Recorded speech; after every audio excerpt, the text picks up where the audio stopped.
This is the Global Podcast Network, where executives and professionals connect, share, and inspire. Stay tuned for the conversations that drive success.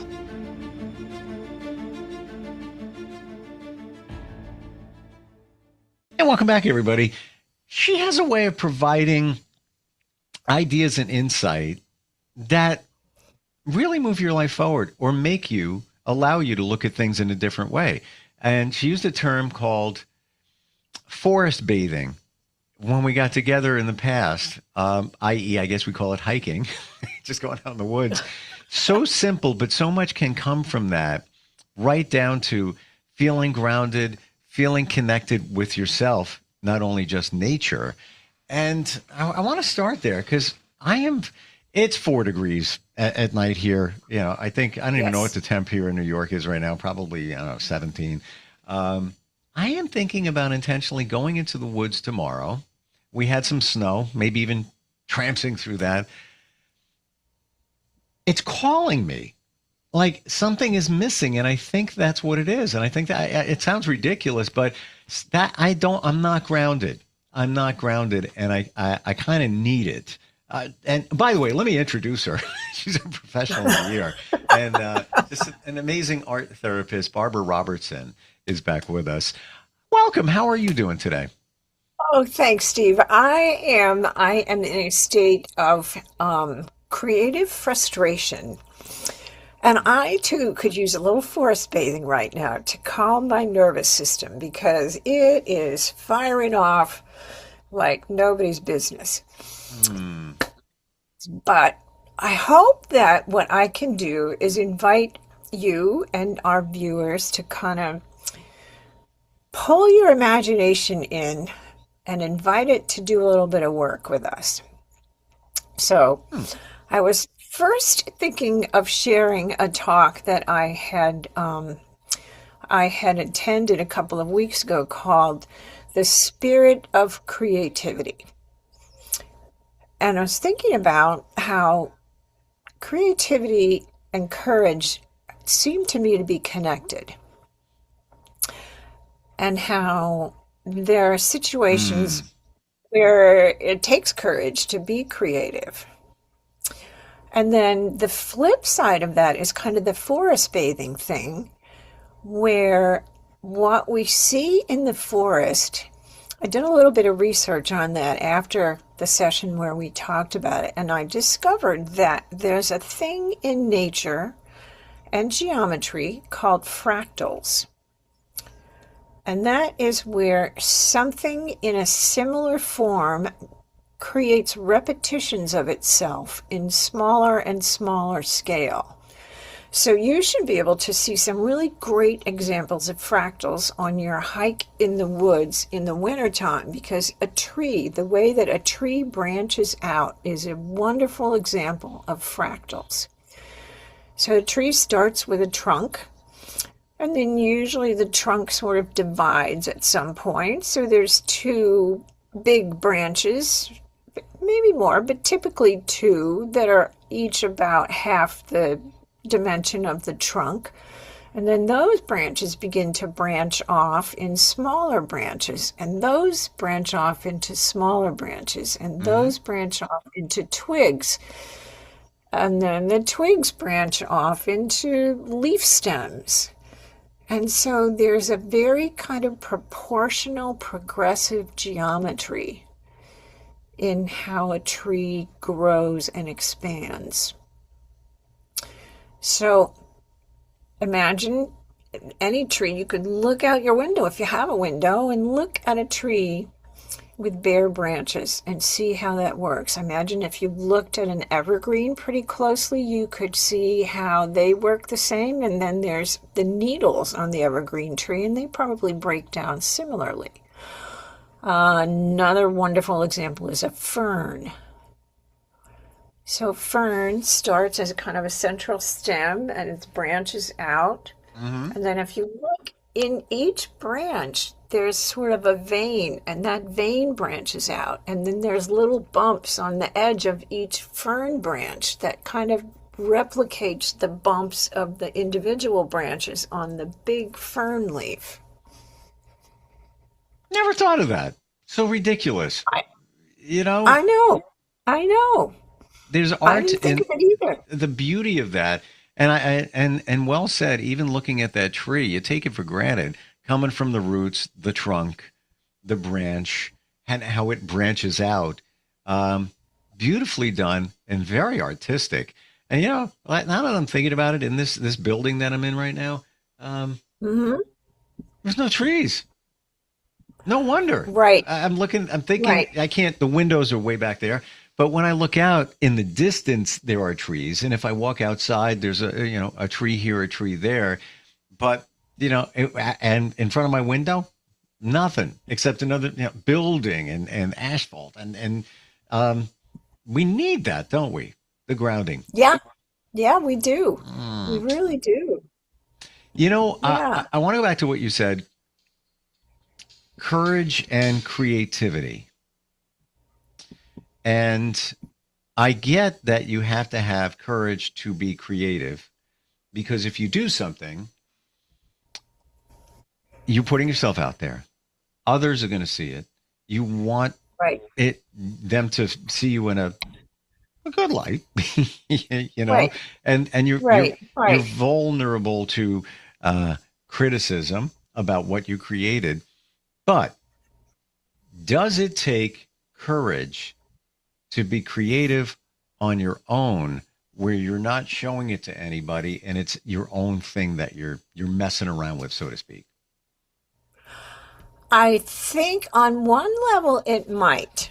Mm, And that is to the extent that we all might have what seems to be more and more commonly referred to as an inner critic. I sure. keep seeing references to our inner critic out there in the world, and that's Mm, sort of a part of us that seems to be attuned outwardly mm. and watching for any sign that might indicate rejection or hostility or maybe something about not belonging. The monkey chatter that's always talking. It's always saying, Exactly, the monkey mind. mm-hmm, Yes. Yep. yep, That's saying, oh, we got to belong. We got to belong. We got to belong. yep. Conform, conform, conform. But if you can kind of distract that protective impulse that we seem to all have, because we Mm-hmm. don't want to damage our sense of being a part of a community by, really focusing on the privacy that you have. It's Mm. kind of like, when you're journaling, you're not expecting anyone else to read your journal ever. It's like a private, personal place for you to just put out into the world whatever thoughts have been going through your head that you want to put on paper, or get off your chest or whatever. And Sure. I mean, there's some of those books that even come with a little lock and key just to emphasize this is a safe space for sort of spilling your guts. And by So, side note, really impactful and important for us to do that, to keep a journal. If we don't realize what's actually going on there, but you're throwing it out into the universe, you're expelling some energy about situations, it becomes real now, as opposed to the monkey chatter and the thoughts ricocheting in your head. And there is a beautiful connection between the mind and the hands when you physically write it, which you should. Don't type, actually write. yeah, yeah, I think it does work better that way. I Yeah. think it does. Although, with for people who are much younger than myself, or even you, who've just been, in the digital world since the day they were born, it may feel just as connected to them to be typing. I My jury's out on that. And quite honestly, if I haven't written in a while, it's like, oh, my hand's killing me. Yes, yes. Just not used to it. But Right, I've right. seen research come up frequently that does talk about the connection between the mind and the hand to physically write it. So go old school Yeah, if you can. Yeah, I think that's probably a valuable thing to at least try and see if you don't experience a different kind of sensation when you're doing it, a different level of connection. And don't worry You about know, what it looks like too. I got caught up in that. As I shared, always wanted to be a cartoonist. I have cartoonist lettering, handwriting. So yep, even though nobody's going to see it, I make it more clear for me to see it. But I got out of that, and I could be laying in bed like, right. I'm like, what word is that? Oh, okay, keep going. And it's funny. I'll look back at something and read it, and I think that I won't be able to understand my gibberish as I'm writing right, half asleep or one eye open or whatever, right. because I'm just trying to get thoughts down. But you can. I know what it says, Yes, or you figure yeah, it out in a set. What yeah. was that? Is that a D? Oh, yes, it is. Yeah, Okay. yeah, yeah, Yeah, that's right. And then it makes sense because you're it makes sense. remembering, kind of recreating the thought process that you were doing too. Yeah, Exactly. yeah, yeah, Mm. that's true. So, kind of creating that container for yourself to be in your most creative state is good.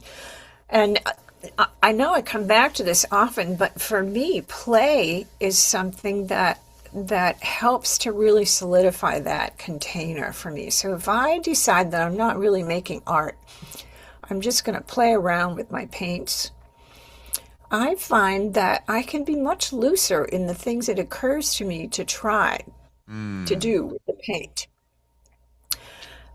So kind of not putting that performance demand on it.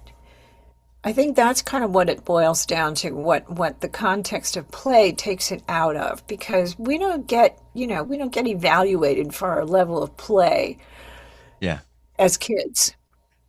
It's just something that we all naturally do that is part of our learning of how to be in the world, whether with objects or experiences, other people, all kinds of situations. It's a trial and error process. And I think creativity works the same way too, because when we give ourselves permission to try something that we don't know how it's going to work out, we're suspending that need to know that conveys a lot of security to a lot of us, misguided humans that we are. I Are- what you're saying resonates, and I got a thought here that anytime, like we talked about the courage to create on your own. Anytime right. I do something creative, and I just realize this, it's always with the intent of sharing it with others. I want to. Maybe I want the feedback. I always do. And I never realized that until we started talking.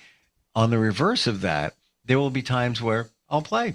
And that could be even messing around with a website or messing around with a marker, whatever it is. But even though it's just play, just messing around, learning something, even messing with AI, my goal is always to take that and apply that to the creativity that in the end will be seen by others or experienced by others. I never, saw that thread there. That's It, interesting. And I think that's actually quite lovely because I think that creativity kind of asks to be shared because it's a part of what we come into the world gifted with. And I mm, think it's a part of what really strengthens the bonds of community when we feel that we have the option of sharing our gift, whatever it is, with some part of our community. it's good and bad because I can't just mess around and play and just be good with it. It's always connected to.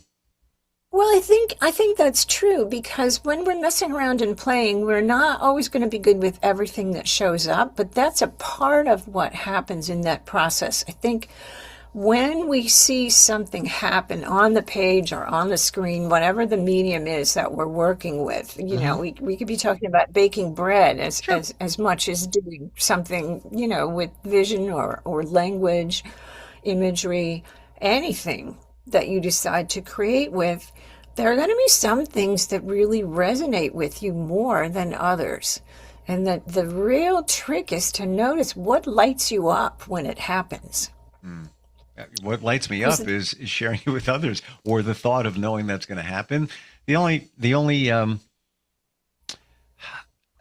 thing that wouldn't be in there, I don't cook at all, but I could be making a salad, and I like to be experimental and I call it creative. I'm going to throw beans in there. I'm going to throw yeah. this in. I got this in. Wow, that's a good combination.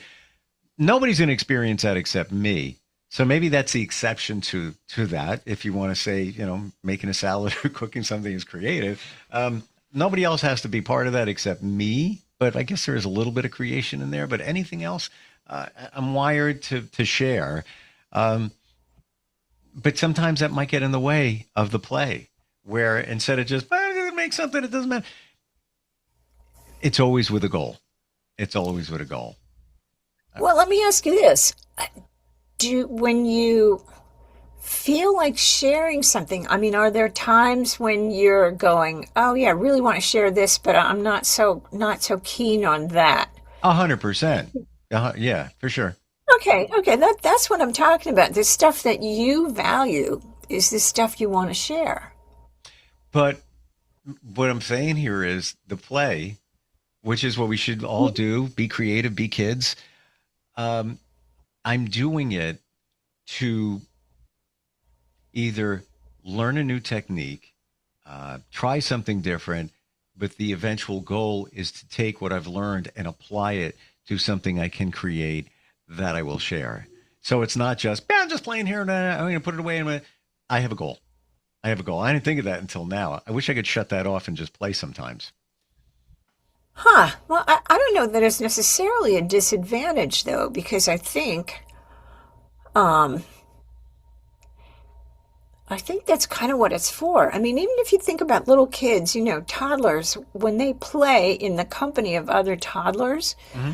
they'll do parallel play where they'll do the same thing next to each other. They're not interacting with each other, but they're taking cues from each other in a lot of ways. It's a form of connection, even when it's not interaction.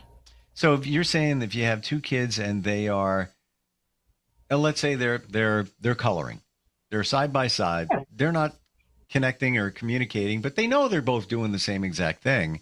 Um, there's really no connection to anybody else except themselves, though. They're just doing it because they want to do it.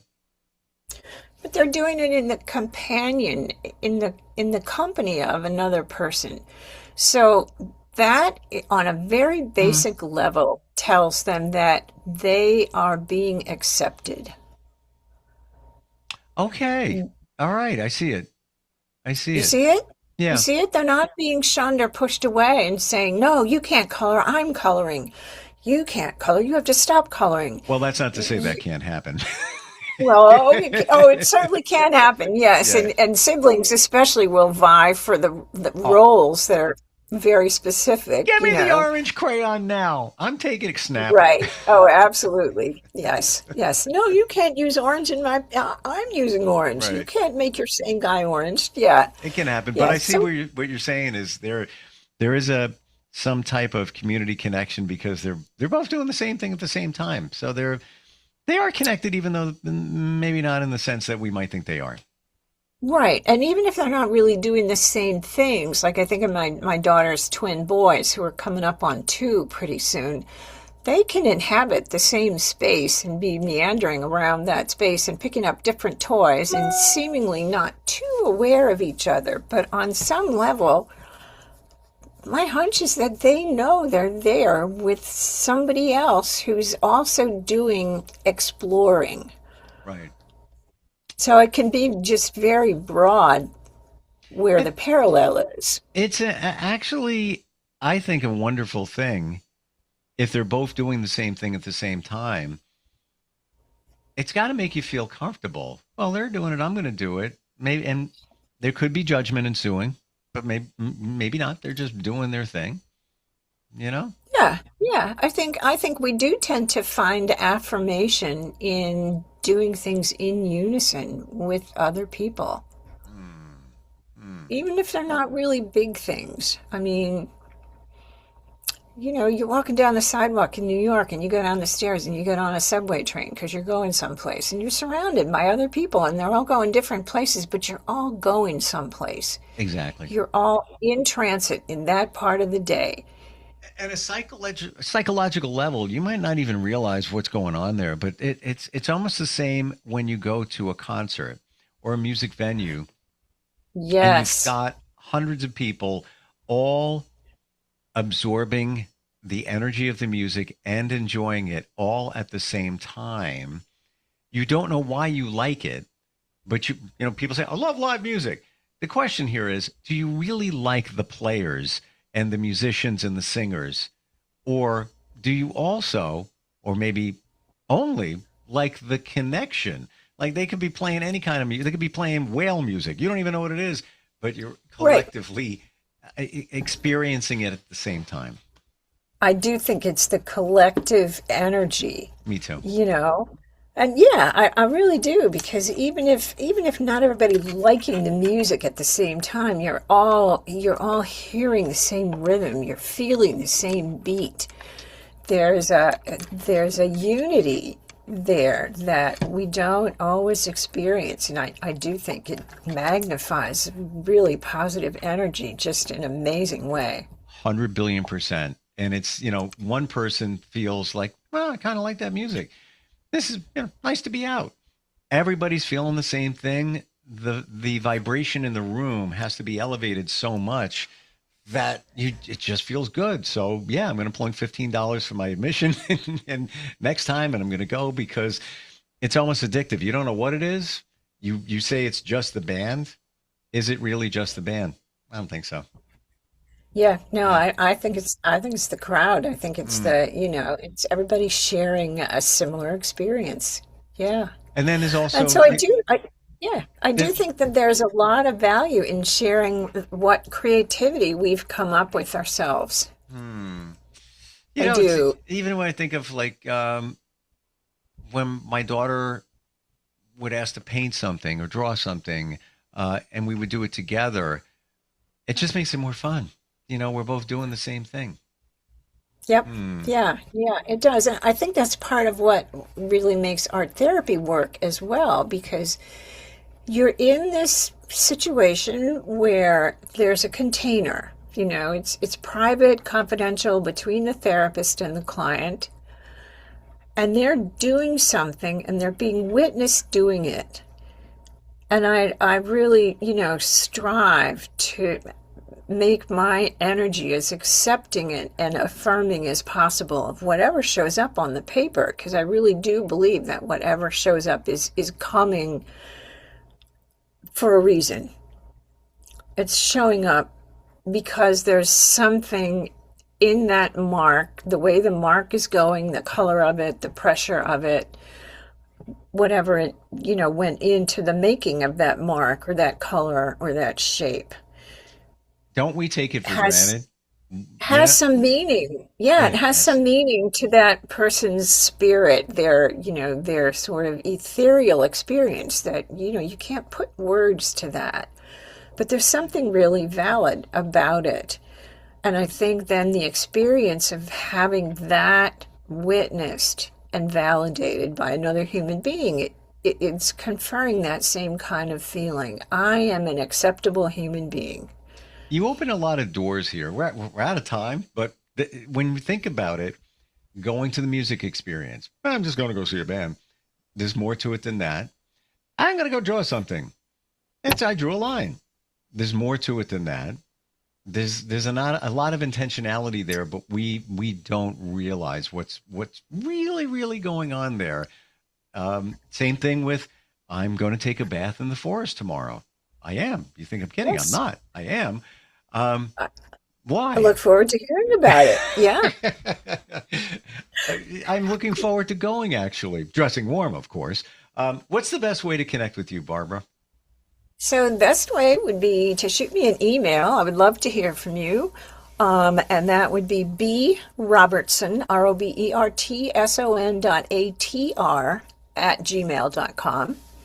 Or you can check out my website, Robertson Art Therapy, LLC, all those letters strung together, no punctuation.com at the end. And don't overlook the resources page on my website. I've got all kinds of articles there about this, that, and the other. Something might spark your curiosity. Jump in, see what you find out that you have some connection with. And you can also contact me through the website. So look forward to hearing from anybody who wants to share a thought, an image, a feeling, a sensation. I'm here for it all. Love it. No judgment zone. We'd love to see your creativity too. You can also instant feedback steve@gmail.com. Thank you for making me feel like a kid again. I'm not even kidding. It kind of takes me back to the days of just expressing yourself for fun. And I appreciate that. We'll talk soon. Yeah, thanks. Thanks. This is the Global Podcast Network, where executives and professionals connect, share, and inspire. Stay tuned for the conversations that drive success.